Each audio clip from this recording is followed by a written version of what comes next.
Oxford group of ଇନଷ୍ଟିଚ୍ୟୁସନର ବାର୍ଷିକ ଉତ୍ସବ ଅକ୍ସମମ୍ବ 2026 ଉଦ୍ଯାପିତ। ଭାଲିଅନ୍ତା ବ୍ଲକ ରାମଚନ୍ଦ୍ରପୁର ସ୍ଥିତ ଅକ୍ସଫୋର୍ଡ ଗ୍ରୁପ ଅଫ୍ ଇନଷ୍ଟିଚ୍ୟୁସନର ବାର୍ଷିକ ଉତ୍ସବ ଅକ୍ସମମ୍ବ 2026 ଆଜି ଉଦ୍ଯାପିତ ହୋଇଯାଇଛି। ଏନେଇ ଆୟୋଜିତ ଉଦ୍ଘାଟନୀ ସଭାରେ ମୁଖ୍ୟ ଅତିଥି ଭାବରେ ଓଡ଼ିଶା ସରକାରଙ୍କ ବାଣିଜ୍ୟ ପରିବହନ ଇସ୍ପାତ ଏବଂ ଖଣି ମନ୍ତ୍ରୀ ବିଭୂତି ଭୂଷଣ ଜେନା ଯୋଗ ଦେଇଥିଲେ।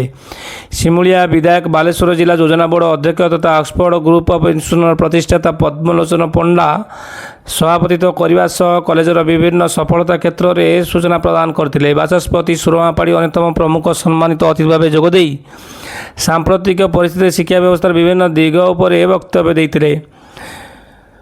କଲେଜର ଚେୟାରମ୍ୟାନ୍ ଡାକ୍ତର ଅନୁବାଦ ପଣ୍ଡା ଅତିଥି ପରିଚୟ ପ୍ରଦାନ କରିବା ସହ ଧନ୍ୟବାଦ ଅର୍ପଣ କରିଥିଲେ।